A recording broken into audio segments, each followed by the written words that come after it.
இப்போ நம்ம பேப்பர் 1ல் இருக்கிற டெஸ்ட்டு 6 டிஸ்கஸ் பண்ண அப்புறம் டெஸ்ட்டு 6 பொறுத்த வரைக்கும் இது ரைட்டிங்கோட சம்மந்தப்பட்டது. உங்களோட பாஸ் பேப்பரில் எல்லாம் ஃபுல்லாக நோட் அண்ட் நோட்டீஸ் ரைட்டிங்கை பற்றி மாத்திரம் தான் வந்திருக்கு. அப்போது நாமளும் இந்த நோட் அண்ட் நோட்டீஸ் ரைட்டிங்கை நம்ம ஒரு ட்ரிக்ஸாக ஒரு சின்ன மெத்தடை கொண்டு நம்ம பயன்படுத்தி ப்ராக்டிஸ் பண்ணாலே உங்களோட ஓ லெவல் இங்கிலீஷ் லாங்குவேஜில் நீங்கள் மேக்ஸிமம் மார்க்ஸை கெயின் பண்ணிடுவீங்க. இதுக்கு உங்களுக்கு ஒதுக்கிக்கிற மார்க்ஸ் வந்து 5 மார்க்ஸ் தான். இந்த டெஸ்ட்டு 6ல் இருக்கிற அந்த நோட் அண்ட் நோட்டீஸ் ரைட்டிங் கொஷனுக்கு நிறைய பேருக்கு அடையிற குழப்பம் என்னென்னா ஃபார்மெட்டில் குழப்பமாக இருக்குது. நம்ம இந்த நோட்டீஸ் ரைட்டிங்கில் ஃபர்ஸ்ட் எது சார் எழுதுகிற இந்த டேட் எவ்வளத்தை போடுற இல்லை நம்ம என்ன எழுதணும்னு சொல்லினா எல்லா பிரச்சனையும் இருக்கு அவங்களுக்கு. அப்போது நீங்கள் இந்த பிரச்சனையை பார்க்க வேண்டிய அவசியம் இல்லை. உங்களோட கிரேட் 10 புக்லேயோ கிரேட் 11 புக்லேயோ உங்களுக்கு ஒரு மெத்தட் தான் திரிப்பாங்க. அப்போ அந்த மெத்தடை நம்ம பயன்படுத்தி அந்த ஃபார்மெட்டை பயன்படுத்தி அந்த ஃபார்மெட்டை நம்ம டிசிப்ளினாக எல்லா எக்ஸாமுக்கு நம்ம அதே மெத்தடை பயன்படுத்தினோம்னு சொன்னால் உங்களோட ஃபைனல் எக்ஸாமில் நீங்கள் எந்த விதமான பயமும் இல்லை. இந்த ஃபார்மெட் பொறுத்த வரைக்கும் நான் கிரேட் 10 புக்கில் இருந்து எடுத்தது. அப்போ நீங்கள் இந்த மெத்தடே பயன்படுத்தலாம். அப்போது கிரேட் 10 புக்லேயே ஸ்கூல் புக்லேயே பயன்படுத்திருக்காங்கன்னா அதை விட பெரிய ஆதாரம் நம்மளுக்கு தேவையே கிடையாது. நம்ம நெட்டில் தேட வேண்டிய அவசியம் இல்லை, இன்னொரு ஆக்களில் போய் கேட்க வேண்டிய அவசியம் இல்லை. இது கிரேட் 10 புக்கில் இருந்து எடுத்தது. அப்போ அந்த மெத்தடை பயன்படுத்தி தான் நானும் இதுக்குரிய விடையை எழுதியிருக்கேன்.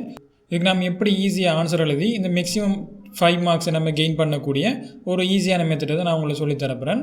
அப்போது இது வந்து ரைட்டிங்கோட சம்மந்தப்பட்டது. ரைட்டிங்கோட சம்மந்தப்பட்டதுன்னு சொல்லும்போது நீங்கள் கவனமாக இருக்க வேண்டும். எதுலன்னு சொன்னால் முதலாவது ஸ்பெல்லிங்கில் நீங்கள் ஸ்பெல்லிங்கில் எந்த விதமான பிழையும் விட்டுறக்கூடாது. ஸ்பெல்லிங் மிஸ்டேக் வருமாக இருந்தால் உங்களுக்கு மார்க்ஸ் ரெடியூஸ் பண்ணுவாங்க. அப்போ 5 மார்க்ஸ்லேயே ஸ்பெல்லிங் உங்களுக்கு பிரச்சனைன்னு சொல்லும்போது உங்களுக்கு தாக்கத்தை ஏற்படுத்தும் உங்களோட மார்க்ஸில். இரண்டாவது கிராமரை பொறுத்த வரைக்கும் grammar, sentence structure, parts of speech எல்லாம் நிறைய விடயங்கள் காணப்படுகின்றன. அப்போ இதில் நீங்கள் என்ன செய்திடக்கூடாது, பிழைகள் விட்டுறக்கூடாது. இவ்வளவு தான். மூணாவது வந்து மெக்கானிசம் சொல்லும்போது பங்க்சுவேஷன் மார்க். நீங்கள் ஃபுல் ஸ்டாப், கொஷன் மார்க் வந்து எவ்வளோத்தை எல்லாம் போடணும்னு சொல்லினா அதையும் உங்கள்கிட்ட பார்ப்பாங்க. இது தான் நீங்கள் என்ன செய்யணும், மேக்ஸிமம் ஃபோக்கஸ் பண்ணுற மாதிரி இருக்கணும். இதுக்கு எப்படி அவங்க மார்க்ஸ் அலோகேட் பண்ணியிருக்காங்கன்னு சொன்னால் இங்கே சி, இங்கே எல் இருக்குது. சின்னு சொல்கிறது வந்து கண்டென்ட் சொல்கிறது வந்து உங்களுக்கு இங்கே தந்திருப்பாக தானே என்னென்ன விடயங்களை உள்ளடக்கப்படணும். நம்ம கேட்குற கேள்விக்கு அந்த விடயத்தான தந்திருக்காரு, கேட்குறத பற்றி தான் அவர் பேசியிருக்காருன்னு சொல்லி நான் கவனம் செலுத்துகிறேன். இந்த கண்டென்ட் சொல்கிறேன். அப்போ கண்டென்ட் சொல்கிறது வந்து உங்களுக்கு பொதுவாக இந்த நோட்டீஸ் ரைட்டிங்கில் இல்லாட்டி லெட்டர் ரைட்டிங்லாம் உங்களுக்கும் அந்த கைடு ஒன்று தந்திருப்பாங்க. அப்போ இந்த கைடில் இருக்கிற காணப்படுற இந்த 2 கண்டென்ட்டும் கட்டாயம் உள்ளடக்கப்பட வேண்டும். ஒன்று விட்டால் உங்களுக்கு 1 மார்க்ஸ் குறையும். அப்போது இந்த கண்டென்ட் வந்து கட்டாயமாக இருக்க வேண்டும். அப்போ இங்கே 2க்கும் நம்ம என்ன செய்யலாம், அந்த 2 மார்க்ஸ் எடுக்கலாம். 3 இருந்தாலும் அது 2 மார்க்ஸ் தான். அதில் எந்த விதமான பிரச்சனையும் இல்லை. ஆனால் கட்டாயம் அவங்க இன்க்ளூட் பண்ண சொன்ன அனைத்தையுமே நீங்கள் ஒன்று மிஸ் பண்ணாமல் எல்லாத்தையும் இன்க்ளூட் பண்ணணும். அதான் கண்டென்ட் சொல்கிறது. இங்கே இருக்கிற லாங்குவேஜ் வந்து இதுதான் இந்த ஸ்பெல்லிங், கிராமர், மெக்கானிசம்னு சொன்ன இவ்வளவும் இருக்குது. இதுக்கெல்லாம் சேர்த்து 3 மார்க்ஸ்.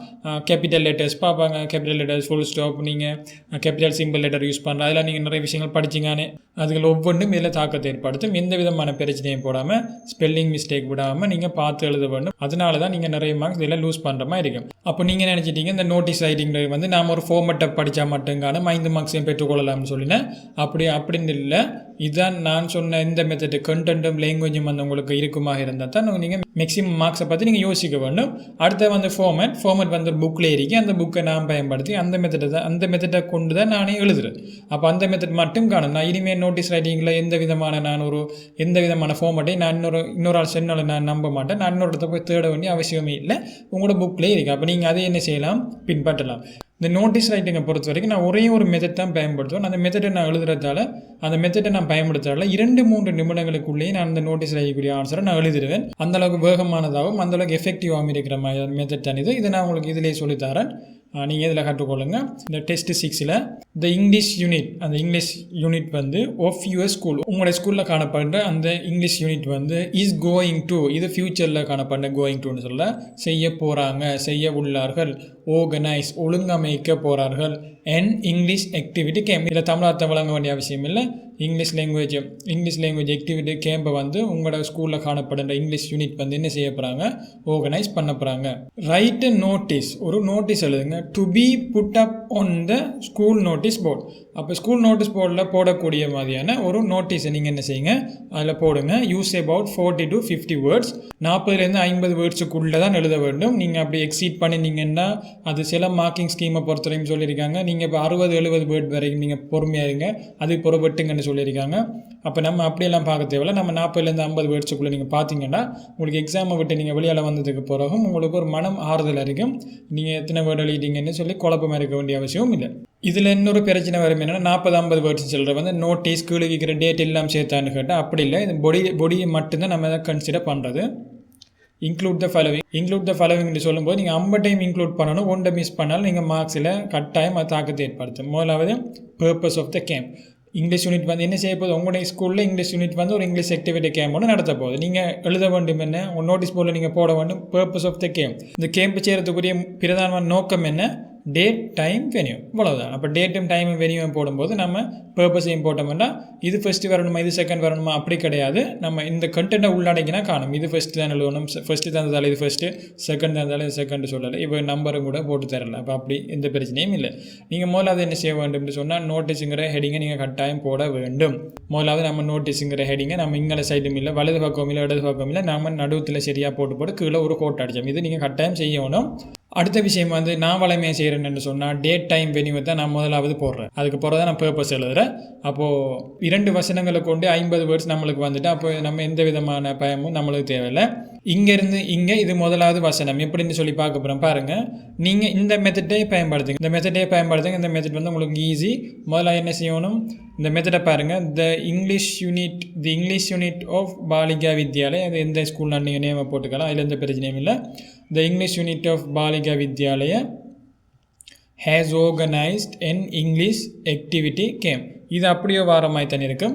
இங்கே இந்த தலையங்கத்தை வாசிக்கும் போது நம்முடைய ஸ்கூலில் இங்கிலீஷ் யூனிட் வந்து ஆர்கனைஸ் பண்ண போகிறதுன்னு சொல்லியிருக்கு. ஆனால் நம்ம அப்படி எழுதக்கூடாது, ஆர்கனைஸ் பண்ணப்பட்டிருக்கின்ற நம்ம இங்கே எழுத வேண்டும்.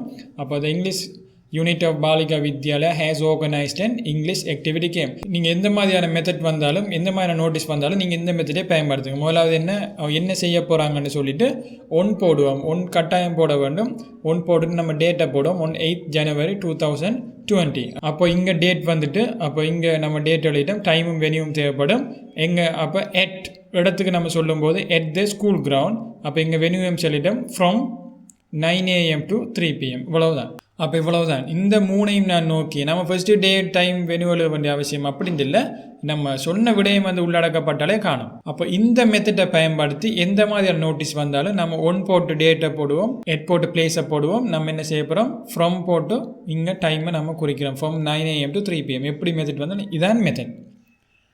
அடுத்து வந்து பர்பஸ் சொல்லியிருக்காங்க. நான் பர்பஸ் எப்படி எழுத போகிறோம், the purpose of this camp, the purpose of எந்த மாதிரி கொஸ்டின் வந்தாலும் த பர்பஸ் ஆஃப் திஸ்ன்னு சொல்லி போட்டு நம்மளோட விஷயத்தை இருந்தால் சரி, நம்மளோட என்ன நடக்க போகுதுங்கிறத பார்த்து. அப்போ the purpose of this English activity கேம்னு போட்டிங்கன்னா உங்களுக்கு வேர்ட்ஸ் கூடிடும். வேர்ட்ஸ் கூடும்போது நம்ம அப்படி யூஸ் பண்ணக்கூடாது. இங்கே 2 வேர்ட்லேயே நான் ஸ்கூலுக்கு நேம் குறிச்சிட்டேன். ஏன்னா நீங்கள் ஸ்கூல் நேம் வந்து சில நேரம் 3-4 வேர்ட்ஸை கொண்டு இருக்கும். அப்போ சொற்கள் வந்து கூட இருக்கிறதால நான் இது 2 தானே அடிச்சிருக்கேன். அப்போ அதே மாதிரி purpose of this game is to develop V1 form develop பண்ணுறது the language skills of the students. அப்போ பர்பஸ் என்ன, ஸ்டூடெண்ட்ஸோட லாங்குவேஜ் ஸ்கில்லை டெவலப் பண்ணுறது, இவ்வளவுதான்.